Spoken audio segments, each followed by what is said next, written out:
Hello, everybody. It's Bill, it's that college football guy here with part 2 of the ACC prediction videos. We're going to have 5 parts to this. So, this one is going to be involving Florida State, Georgia Tech, Louisville, and Miami. Oh boy. Well, we'll start off with the alpha in the room, shall we? Florida State Seminoles. Vegas says their win total at only 9.5 this year. They went 13-1 last year. They got blown out and destroyed by Georgia in the Orange Bowl. Mike Norvell's head coach there, now his 4th year, 31-17 in 4 years. So if you take away what this last season was in 13-1, they were 18-16. Which Florida State is the real Florida State? Well, the thing is, it took Coach Norvell time to build the roster up because it wasn't exactly in great shape. Let's be honest here. So let's look this at simplest terms. Other than the bowl game, who did Florida State beat last year? Kind of regular season, the championship game. Everybody. So with all of the players that have left, and a lot of them did for the NFL, and some hit the portal. There are people in there thinking, oh, this is the chance we could get Florida State back and knock them back down a peg, back to where they were before. We can get them back where they were. Except one small problem with that. Everybody with Florida State who's still there now has a very sour taste in their mouth after how last season ended, and they want to put any doubt about them being an elite team to rest. So some have called this a revenge tour.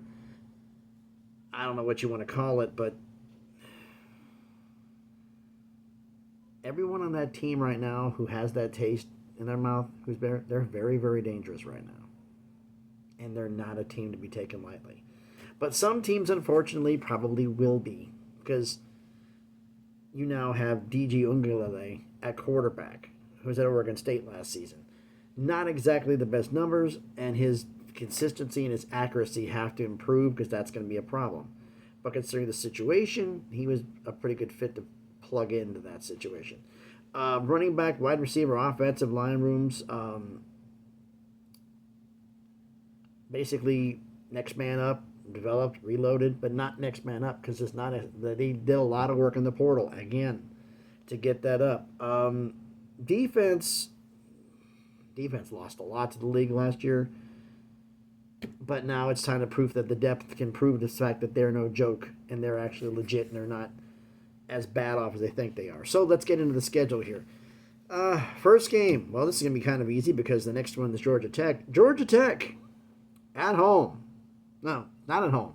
It's in Dublin. Week 0. Both teams are going to travel, but it's Georgia Tech. Brent Key is doing a great job. Make no mistake about it. I'm not going to put any shade on Brent Key. He's doing a great, with what he's got, he's doing a hell of a job. So it's, I can't make him be mad at him for that. He's doing the best he can with what he's got. But it's not enough against Florida State. I'm going to give Florida State the win there. Next game, you're home against Boston College. Again, talent disparity. Just not enough. That's a win there. You have a bye week. You come out of the bye week at home again against Memphis. Too much talent. You got the win there. Home against Cal the following week. I just did Cal video just not too long ago. And Cal's got to come cross-country plus the talent difference. You got a victory over Cal. Then you're on the road at SMU, traveling to Texas. This isn't nothing unusual for Florida State to do, but it's a bigger school. Now it's SMU. Sorry, SMU. You're catching the loss there. Now home against Clemson. I just did this in the part 1 of this about Clemson. Clemson has the horses, but it's K. Klumdick versus DJ Ungule. I'm taking DJ. I'm picking Florida State to beat Clemson. Then they have the bye week. You come out of the bye week at Duke. You saw the Duke in part 1. They're going to have a problem with Duke because there's too much in flux there. Now, next game at Miami. You beat them by 7 at home last year. This time you're on the road. This isn't the Miami team from last year. This isn't Tyler Van Dyke at QB. This is going to be Cam Ward, and Cam Ward can play. This is going to be a bigger test for you. You're coming in out of this. You're on there. But I'm going to say this is going to be the biggest win for Mario Cristobal of his short run in Miami. I'm picking the Hurricanes to upset you on the road. So you're going to be on the road and losing. So you can count because of the road game going down to Miami, which is not that far, but it's not really an advantage. But they're going to do it anyway. Then you come back at home against North Carolina. North Carolina just doesn't have the horsepower to keep up with you. You're going to beat them there. Then it's on the road to South Bend against Notre Dame. Notre Dame, the last time you guys played was in 2021, and you played in Tallahassee and lost by 3 in overtime. You lead the all-time series 6-5, but you have played perhaps your 4 toughest games in a row: Duke, Miami, Carolina, and now you're playing Notre Dame. Notre Dame's coming off of a bye week. You're on the road. Notre Dame's beating you. Then you come in another bye week. You got Charleston Southern, please. Please. Charleston in there. And you finish the year against Billy Napier in Florida, the man who's coaching for his job. Yeah, that one's going to be a fun video when I do that one. There'll be a lot of Florida haters who are going to love that one. Florida fans, maybe not so much. But what's going to happen? You're beating Florida. I'm not that crazy. So Florida State finishes the season 10-2. Now let's go to the next one up, and that's going to be none other than Georgia Tech. Georgia Tech 7-6 last year. You beat UCF in the Gasparilla Bowl. Brent Key 11-10 in 2 seasons at Georgia Tech. He has been incredible for the talent. They're not exactly known as big recruiters, even though they're in Atlanta, but he has done a lot to fix that. So can he do more? We will see. Now, as for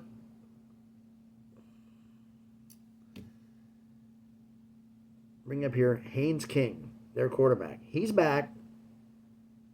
And unfortunately, with Haynes King being back, that's great that he's back, but the problem is his accuracy was not that good. 16 picks last year. That has to improve if they're going to do better. The wide receiver room was solid. The wide receiver room was pretty damn good. I mean, they led the ACC in rushing last year as a team, so that's pretty damn good there.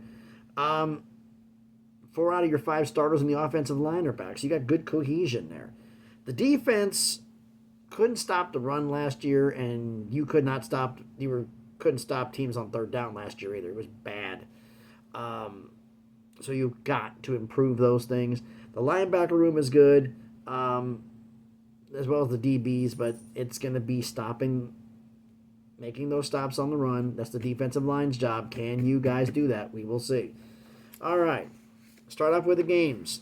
First game, week 0 in Dublin against Florida State. I just talked about that. Florida State's going to give you the loss for that one.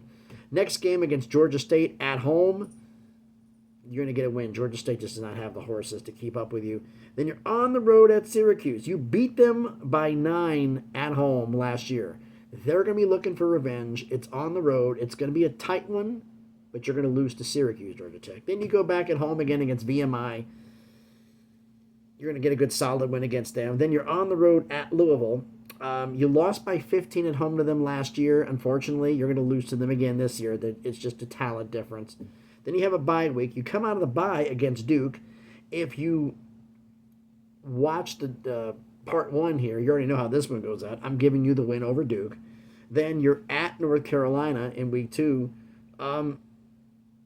You beat them by 4 last year at home. But this is a very interesting game. You just beat Duke coming off a bye. You're now facing North Carolina on the road. North Carolina is in the middle of a stretch to start the season. They have played 6 games already prior to this. So this is their 7th consecutive game. And you're playing them. Even though it's in North Carolina, I think because of this, there's going to be injuries. And I think you're going to upset North Carolina and beat North Carolina here. Then you go at home and you're playing Notre Dame. And you're getting the brakes beat off of you. I'm sorry. Notre Dame is beating you up and beating you. Then you're on the road at Virginia Tech. Now, you have been beaten up by Notre Dame. You got North Carolina. You got Duke. It's a tough stretch. You got Louisville. You've had these games here. You're not that good. I honestly think Virginia Tech is going to overlook you here. Even though they're at home, they think it's Georgia Tech. They just got beat up by Notre Dame. You got your breaks beat up by Notre Dame, but you're going to come back on the road and beat Virginia Tech because I think Virginia Tech's going to take you lightly. Then you get your next bye week. You come out of your bye at home against Miami. You beat them by 3 on the road last year.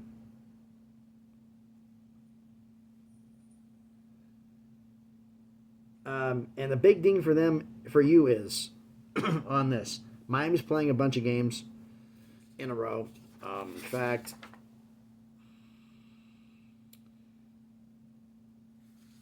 hold on, let me get the little sheet up here, my little cheat sheet. As you play Georgia Tech, it's their 4th consecutive game after the bye week. You're coming off fresh off a bye. They've been beat up on one of their tougher stretches facing you. You are going to have Miami at home. You beat them on the road last year. You're going to beat them at home this year and get a big win. Then you got another bye. So you got a bye, Miami, and a bye. Then you go at home against NC State. And NC State at home, both teams are coming off a bye the week prior. But this thing is about here is I think both teams have big rivalry games, except there's a big difference. Georgia Tech knows they're not winning. NC State thinks they can beat North Carolina. So they're looking ahead. They're going to be looking ahead, trap game. You're going to beat them. And then finally, to end the year, you're facing the Georgia Bulldogs and getting pasted. So it's just like anyone's a shock about that. So you're going to finish the year 7-5. That's not a bad year. You're finishing 7-5. That is not bad at all. Next up, we got the Louisville Cardinal. They were 10-4 last year in the ACC championship game. Unfortunately, you lost to USC in the Holiday Bowl with backup QB. Your Vegas win total's at 8.5. Jeff Brom, first year there, did one incredible turnaround. The big thing they have there is the fact that Jack Plummer's not there anymore. And now you got Tyler Shove there. And can he stay healthy? That's the key how many games you're going to win this year. But all things considered, they just absolutely destroyed it in the portal. They did a fantastic job filling in holes. The offensive line needs work, but hopefully they can develop. That's going to be a key point here. All the other rooms are solid. Mainly the wide receiver room was fantastic for him. Defense was a beast. Ashton Gallote, hope I'm saying his name right. 11 sacks last year. He's probably playing on Sundays. Anchoring the defense. Linebacker room and DB rooms are good. Hopefully that will be enough to get you guys in position to do something here. So how does Louisville do here? Well, let's look at their schedule here. 8.5 win prediction, huh? Well, let's see here. First off, you start at home against Austin Peay. Yeah, that's a win. Easy. Then you're at home against Jacksonville State. Had a great year last year in Conference USA, but you don't have the talent Louisville has. You're going to pick up another win for Louisville. Then you go a bye. You come out of the bye against Georgia Tech. Well, you just heard what happened there. Louisville beats Georgia Tech. Then you come out of the bye after playing Georgia Tech.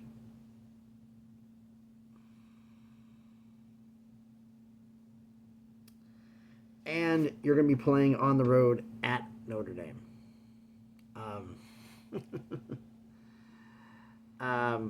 Notre Dame is going to be a problem, and a problem for you because you're going to catch a loss here.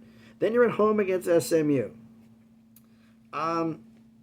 SMU, new to the conference, may not be on there, but you don't have the horsepower. Even with Louisville's quarterback issues, you still can't compete with SMU.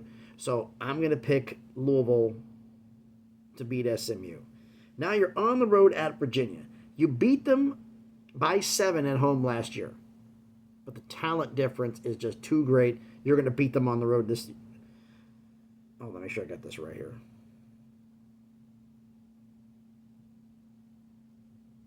Yeah, you beat them on the road this year. I wrote my writing a little bit off here. Then you're home against Miami. Following, you beat them by 7 on the road last year, but the difference here is the QB rooms. Tyler Shupp versus Cam Ward. Big advantage for them. And you've been playing 5 consecutive games out of 7 in a row without a bye. This is going to be hurting you, more of attrition and whatnot, and I'm picking Miami to beat you. Now, at Boston College, you beat Boston College by 28 last year. I mean, I'm not looking as you're going to. I don't care if it's at home road. You're beating Boston College. That's simple. Then you're on the road at Clemson. If you watched the Clemson video, Clemson had a bye the week. Clemson had a bye the week before. In addition to that, this is your 7th consecutive game. So you played 7 in a row. They've had a bye. Clemson's beating you. Now you get your bye. You're on the road at Stanford out of the bye. Travel won't be that big of an issue. You might leave a little early to take care of that problem. On there. Stanford just doesn't have enough talent. You're going to beat Stanford. Then you're at home against Pitt. You lost by 17 on the road last year. Now, you played Stanford the week before. You come back home against Pitt. Pitt's playing 5th in the row out of 6 games. They're going to be beat up. It's the end of the year. You've had a little time to rest. So I'm going to pick you to beat Pitt. And then at Kentucky, the big rivalry game. You lost by 7 at home last year. Now you're on the road. You've lost 5 straight to Kentucky. And unfortunately for Louisville, it's going to be 6. I got to pick Louisville to lose to Kentucky. So that puts Louisville at 8-4 for this upcoming season. And the last one here, we talk about the Miami Hurricanes. Excuse me, 7-6 last year. You lost to Rutgers in the Pinstripe Bowl. Vegas has your win total at 9. Not too bad, all things considered. In fact, you were 7-6 last year. It's pretty good. Mario Cristobal, 12-13 in 2 years at Miami. You fired Manny Diaz for 21-15. Is Cristobal's job in danger? Mario Cristobal is one thing. He was at Oregon where he's a phenomenal recruiter, but his X's and O's need work. Too many simple mistakes. And the fact is, he shouldn't be making them. It should be the coordinators, which means he's not making the right coordinator hires. Now, Cam Ward being added to this room, as I just mentioned him, Cam Ward added to this room is a huge upgrade from Tyler Van Dyke. It's going to be a big room for them. The wide receiver room is in good shape, but the offensive line's a little bit in flux. That could be a problem later on in the year. But running backs, you brought in Damian Martinez from Oregon State. Humongous pickup in the portal. 2,167 yards and 16 touchdowns. That's just going to be huge for this team. The defensive line, though, got a major overhaul in the transfer portal. We'll see how well that flows during the season. The linebacker room is solid. It got filled up pretty good. It helped out with plugging some holes in the transfer portal. Transfer portal was a big help with the secondary. Their biggest problem for a team is the turnover battle. They committed 22 turnovers last year. That contributed to that 7-6 mark. If they can improve on that, they will do a lot better. Now, shall we get into this? All right, week 1. You start off the season at Florida, in Gainesville. Now, Miami, I will say, looking at the Florida roster, Miami's got a talent advantage. And I think problems with Napier, who has the coaching advantage? Napier can't recruit, but he can do X's and O's. Cristobal can recruit, but he doesn't do X's and O's. So whose advantage that hold? Actually, it might be Billy Napier in this game. So all things being even, who should it go to? Every year since he's been in Florida, Billy Napier wins a game he's not supposed to. And this is the game he's not supposed to win. He does. You're on the road, even though you've had all year. The Hurricanes are going to lose to the Florida Gators. I can't believe I'm saying this. But I look into Florida's schedule. Yeah, this is their little bright spot. They peak week 1. Foreshadowing. Now, your next game is against Florida A&M at home. You're going to win that game. Then you're home against Ball State. You win that game. You're on the road at South Florida. They're going to have a major talent disadvantage. You're going to win that game. You're on the road at Virginia Tech. Virginia Tech, I'm high on them, but the fact is you have too much firepower for them, and you're going to beat them. Then you're on the road at Cal. If you watch part 1, you saw what I saw in this. Western travel, Cal having everything going Cal's way. I picked Cal to upset Miami. Then you get a bye. You come out of the bye at Louisville. Well, we just talked about Louisville. You get the win on the road at Louisville. Home against Florida State. Just talked about that as well. You get the win at home against Florida State. Home against Duke. We talked about that in part 1. You get the home against Duke at Georgia Tech. Just talked about that earlier. You get on the road, you beat Georgia Tech. Then you come out of the bye. You're at home against Wake Forest. Wake Forest just does not have the talent to keep up with you. And so for that, I'm saying you got this one. You're beating Wake Forest. And then you're on the road at Syracuse to finish the year.